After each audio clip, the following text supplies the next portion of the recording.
Hey all, we're here at the Altech service shop and I'm using a selfie stick and I'm highly embarrassed about it. But we got a fun one today. We have a old school onboard jack from an old trophy truck, J2 actually. So it's leaking, we're gonna get it fixed so they can go and head down to Dos Mares. So let me show it to you and then we'll get into it. So leak occurring right there at the bearing end. Obviously this, if you look at it really close, you can tell its origin is in a shock. It looks to me, and I'm not sure on this, but it looks to me to be Fox shock parts. The body looks to be Fox shock parts. The bearing is probably an adaptation, but I'm gonna take it apart and see, but it's leaking there and they asked me if I can do it and I think we can, so let's get into it.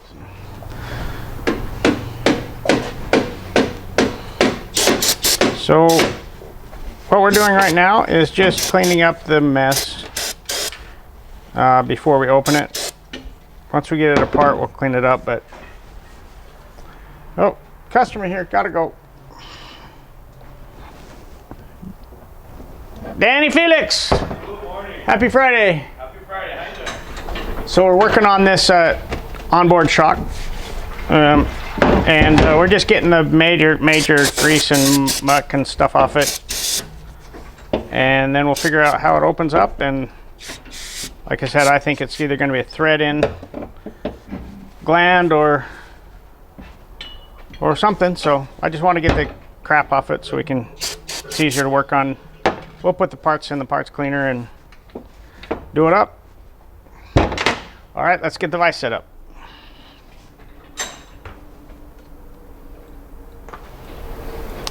So we have a vise, and it looks like, I'm gonna bump you there a little bit.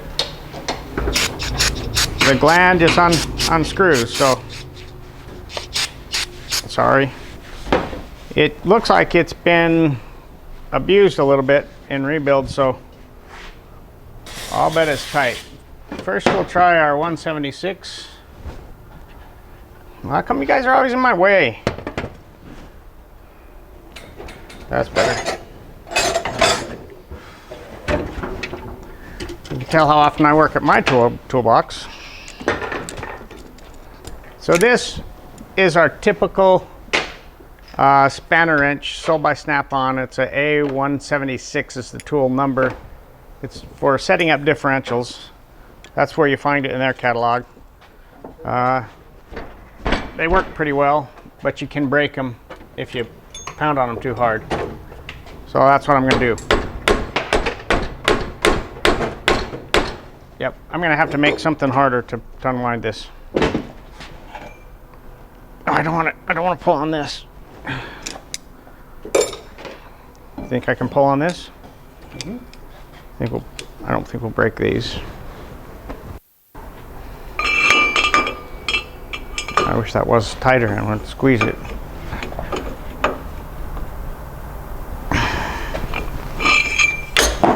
Vise is moving.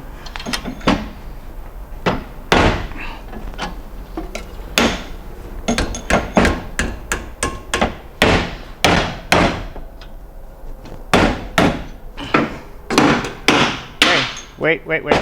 You stop over there. Okay, off camera, because I didn't want to embarrass myself. I used Daniel's custom 3.0 shock therapy 3.0 inner body. Yep. Sacrificial shock therapy in 3.0 inner body that doesn't work very good. And we unwound it, so it is thread off. There's your tool, Daniel. Thank you. Now I will switch back over to A176 because I get a little bit more engagement. We'll unwind this and we'll just wind it off.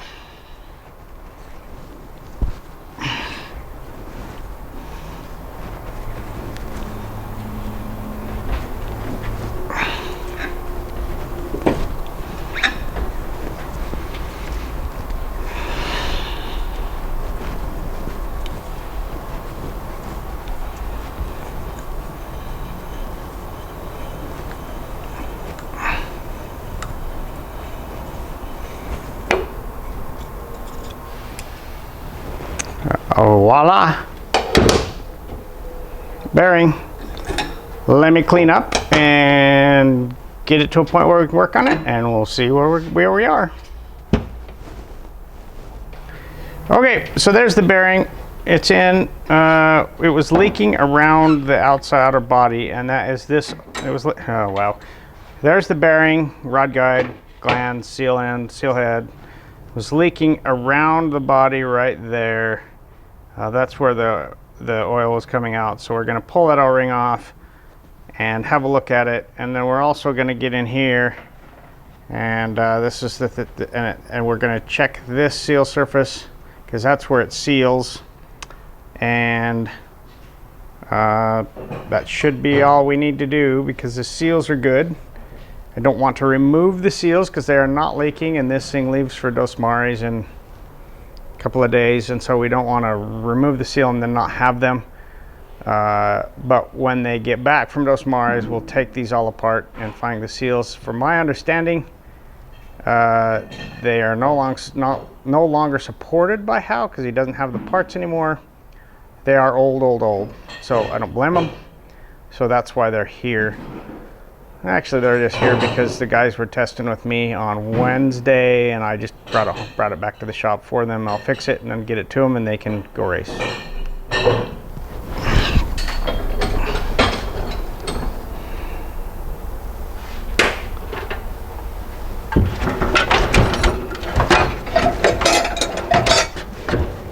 Do I have a caliper?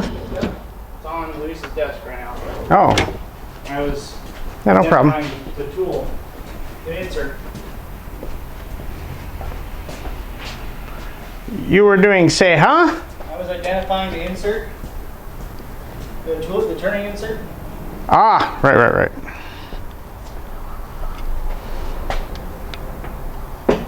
TCNT 3 2.51. It's on M&Ms. I don't want M&Ms. Yeah, I was checking if it was metric. M&M's, huh? Okay, so it's just 1.25 inches. So shaft is 1.25 inches. Measured it on the caliper. Don't know if you can see. 1.25 inches. It does not look to share the trophy truck bearing. It definitely doesn't share the wiper. The wiper is a low shaft speed seal. And it does not look to share the same seal as the trophy truck shock. So I don't know if these are Fox parts or not, but they sure look like it. But we can change this leaking seal and make sure everything's good, and then we'll go from there. So let's pull the seal off.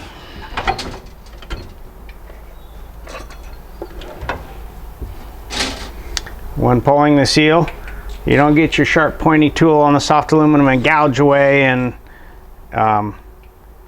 you have to be really careful not to scratch the aluminum or whatever substrate you're working with, because it will cause the shock to leak. And we'll check that right now and see if that is why it's leaking. And if that's the case, we'll maybe have to do a little polishing here, but it does look hard anodized. I'm going to kill that machine. You know what? You're in the shop. You're going to have to deal with the air compressor. It's okay.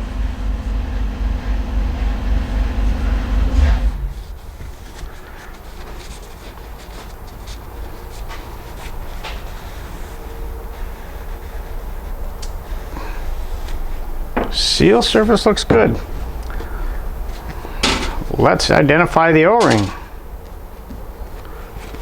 So in this use, since it's a static O-ring and it is not going to see high heat, we're going to use a Buna O-ring. They're going to seal better and are a little more tolerant of dirt, crap, crud that may or may not get in them, and also wear and use on the seal surfaces. They're a little softer, they deform a little better. This one has a big gouge in it right there. That's what's causing it to leak. I can't show it to you on camera, but I can feel it with my finger.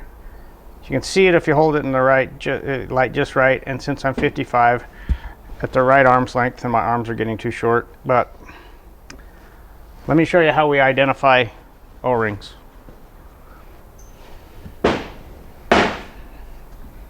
The cone of O-rings. It has these little grooves down here, and you put the O-ring in. You put the O-ring in, and that's the depth, and then you know that's a series 2. So those are the series numbers marked all along it. You put the O-ring down on, and you know this is a 226.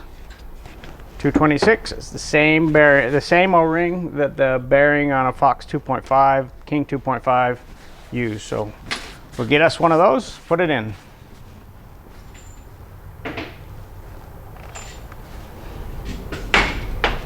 .226 out of the wall of O-rings. Compare it. Remember which one is which. We're good. Bearing, clean. O-ring. One thing about putting an O-ring in, you don't roll them on. A lot of people take them. I'm going to do this with the bad O-ring so I don't screw it up. But you put them on, you roll them on. Yeah, all rolled on, bearing, O-ring, good. That's a leaky O-ring for sure. That's not how you put an O-ring in. If you saw my Alaska Gear Company video, you saw me, he's so loud. You saw me showing them how to put O-rings in, and it was a little bit hard to explain it, but they got it and they were pretty good. So I put my thumb on it so it cannot roll, and then I put it on by stretching it on, but I don't let it roll on my finger, and once it's on, that's good. Pretty happy with that. It's like he thinks he needs to do work or something. Craziness. You know, these are red inside. I wonder if they're Custer. Possibility. I'll call Jeff and get the origin.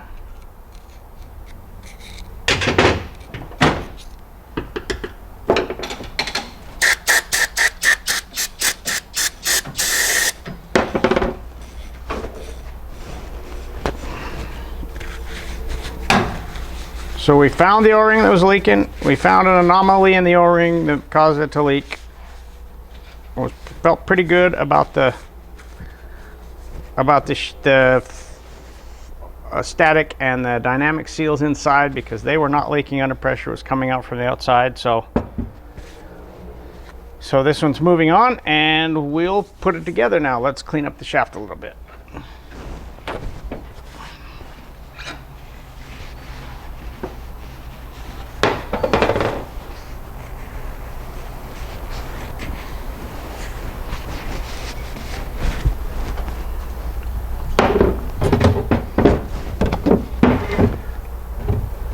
Bit of Wiener Schneider for the ease of installation.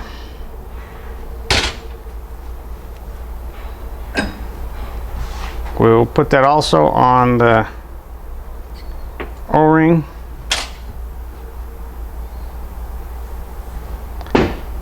This particular jack is held, clamped around here, so I'm not worrying about red Loctite on this. It doesn't need it. It is held in place both by the body cap, which is red Loctited on. It's static in the chassis. It never moves, and it only actuates 2 or 3 times. And the vibration can't unwind this because it is clamped as well. So I feel pretty good about that.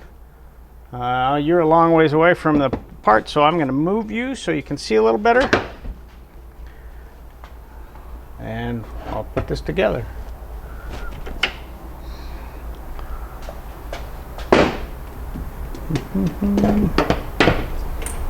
Yeah, that's not too bad actually. Okay, there we go. So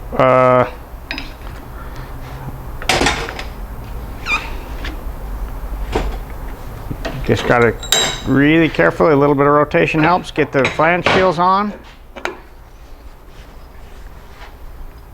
Then you get the thread started. You remember where the hell you put your tools.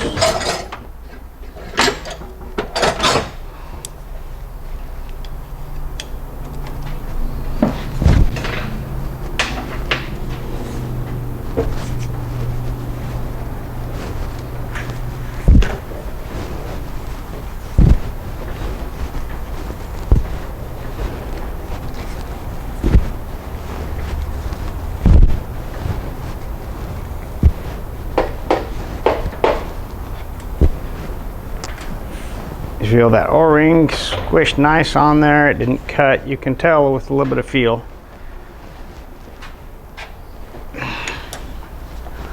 Tighten it up.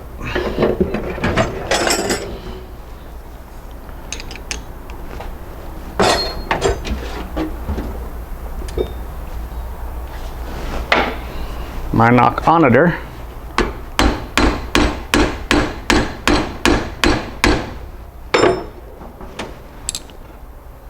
And she's done. So we'll get back to the guys. They can install it. It was a very simple one. Didn't need a whole rebuild, just needed a repair. The next time we have it apart, either we or Hal or whatever will go through the shaft, everything, make sure it's straight, make sure the body's honed well. But we did find a nick in the O-ring, pretty significant one, and that would be why it was leaking. The jack still worked, it would have worked. A lot of oil in those systems, but it's not right. You don't go to a race with a failing part. You go to the race with the best race truck you can. So, all right, so there it is. Didn't need a rebuild, just needed a simple O-ring. It's good we could do it for the guys to get it to the race. They're leaving for Dos Mares, I think, next week. That's all the way down to Cabo, so they've got a bit of a drive in front of or ahead of them. Pretty simple. Thanks for watching. Don't forget, comment down below, like, subscribe, share, hit the notification bell, do the hokey pokey. We really appreciate all that stuff. It's easier to do these videos, and we like doing the videos when we get your support. All right, guys, thank you very much.